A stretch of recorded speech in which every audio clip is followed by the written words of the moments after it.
বিসমিল্লাহির রহমানির রহিম। আসসালামু আলাইকুম। কেমন আছো এভরিওয়ান? আশা করি যে যেখান থেকে ক্লাসটি দেখছো সবাই খুব ভালো আছো।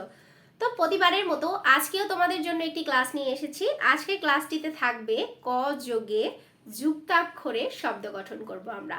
অলরেডি হোয়াইট বোর্ডে তোমরা দেখতে পাচ্ছ বেশ কয়েকটি শব্দ আমি তুলে নিয়েছি। এর বাইরেও অনেক শব্দ রয়েছে যেগুলো তোমরা যদি এগুলো পারো ওগুলো খুঁজে নিতে পারবে। তো ক্লাসটি শুরু করার আগে যারা আমার চ্যানেলে নতুন তারা প্লিজ চ্যানেলটি সাবস্ক্রাইব করে দিও এবং যারা ভিডিওটি দেখছো প্লিজ একটা করে লাইক দিতে ভুলো না। তোমাদের ভালোবাসায় অনেকটা দূর চলে এসেছি, এরকমভাবে ভালোবাসা সাপোর্ট করো, এতটুকুই চাই তোমাদের কাছে। তো বেশি কথা বাড়াবো না, আমরা মূল ক্লাসে চলে যাব। আমি আশা করব সবাই শুরু থেকে শেষ অবধি স্কিপ না করে দেখবে। তাহলে দেখতে পাচ্ছ বেশ অনেকগুলো শব্দ কিন্তু এখানে রয়েছে। ফার্স্ট যে শব্দটা রয়েছে ক্লান্তি, ক্লান্তি যেটা ইংরেজিতে আমরা বলি টায়ার্ড। আমার খুব ক্লান্ত লাগছে বলি তো। তো দেখো বানানটা দেখো, কয় লকলায় আকারে হয় ক্লা, নয় তয় রসিকারে তি, তাহলে হলো কি ক্লান্তি। ওকে, বানানটা লিখছি দেখো, কয় লকলায় আকারে ক্লা, নয় তয় রসিকারে তি, ক্লান্তি। এভাবেও লিখতে পারো, এভাবেও লিখতে পারো, কোনো প্রবলেম নেই। দেন রয়েছে কি কল্পনা, কল্পনা মানে কি স্বপ্ন দেখা, জেগে জেগে কি স্বপ্ন দেখা। তো দেখো বানানটা ক লয় প যুক্ত রয়েছে, কল্প নয়াকারে না, বানানটা কি হবে কল্পনা। লটা কিন্তু বাদ দিব না আমরা, কল্পনা, ঠিক আছে। তো দেখো বানানটা লিখছি, ক লয় প যুক্ত রয়েছে নয়াকারের না, কল্পনা। নেক্সট হচ্ছে দেখো কি কুঞ্জন, কুঞ্জন মানে পাখির ডাক। বানানটা দেখো কয়রসুকারি কু ইউ যুক্ত জ ন, কুঞ্জন, কুঞ্জন পাখির ডাক, ঠিক আছে। তো দেখো লিখছি কয়রসুকারি কু, দেখো ইউ যুক্ত জটা দিলাম এবং ন, কুঞ্জন। নেক্সট কি কর্ষণ, কর্ষণ বানানটা কিভাবে উচ্চারণ করব দেখো, কর্ষণ মানে চাষ করা। ক মূর্ধন্য শয় রেফ এবং মূর্ধন্য, কর্ষণ মানে চাষ করা। দেখো লিখছি ক মূর্ধন্য শয় রেফ এবং কি মূর্ধন্য, কর্ষণ। ওকে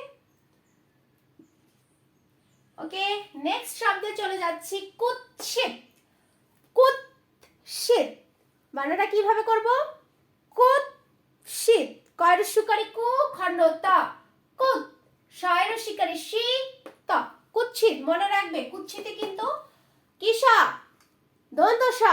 দেখো কয়রসুকারি কু খণ্ড ত দন্ত শয়রসিকারি শি ত, কুৎসিত।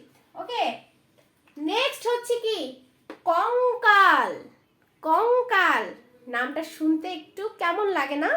দেখো বানানটা ক ও যুক্ত কয় আকার ল, কঙ্কাল। তো দেখো লিখছি ক ও যুক্ত কয় আকার ল, কঙ্কাল, ঠিক আছে। দেন রয়েছে কি কৃত্তিবাস, কৃত্তিবাস, ঠিক আছে। কৃত্তিবাস মানে হচ্ছে মহাদেব বা বাঘের ছাল বলতে পারো, ঠিক আছে। কৃত্তিবাস দেখো বানানটা লিখছি কয়টি ক্রি তয় তয় রসিকারে তি, তাহলে হলো কি কৃত্তি, বয়াকারে বা দন্ত স বাস, কৃত্তিবাস। ওকে, নেক্সট হচ্ছে কি বলতো কিংবদন্তি, কিংবদন্তি বানানটা কিভাবে করব, কিংবদন্তি মানে কি জনশ্রুতি। কিংবদন্তি মানুষের মনে যেটা হচ্ছে জায়গা দখল করে থাকে, ঠিক আছে। মানুষের মনে যেটা জায়গা দখল করে বা যে এমন কোনো কাজের দ্বারা মানুষের মনে জায়গা করে নেয় সেটা কি বলা হয় কি কিংবদন্তি। দেখো বানানটা, কয় রসিকারে কি, অনুসার ব দ নয় তয় রসিকারে তি, কিংবদন্তি। ঠিক আছে, তো আই থিঙ্ক ক্লাসটা তোমরা শুরু থেকে শেষ অবধি সব বানানগুলো তোমরা বুঝতে পেরেছো, অর্থ সহ কিন্তু সুন্দরভাবে পড়ানোর ট্রাই করেছি। এবং যারা বোঝনি তাদের একটাই রিকোয়েস্ট থাকবে, আমি প্রত্যেক ক্লাসই বলে দিই, তারা শুরু থেকে শেষ অবধি আরও একবার ভিডিওটা দেখো, তাহলে তোমরা বুঝতে পারবে। আর কমেন্ট বক্সটা তো ফাঁকাই রয়েছে, যাদের কোনো প্রশ্ন থাকবে বা কোনো ক্লাস তোমরা যদি পরে দেখতে চাও বা কোনো প্রবলেম থেকে থাকে কমেন্ট বক্সে কমেন্ট করবে, আমি চেষ্টা করব ভিডিওটা আনার জন্য। তো যাই হোক, আজকে এই পর্যন্ত, পরবর্তী ক্লাসে সবার সঙ্গে আবার দেখা হবে। আমি তো দেখতে পারবো না, বাট তোমরা তো আমাকে দেখতে পাবে।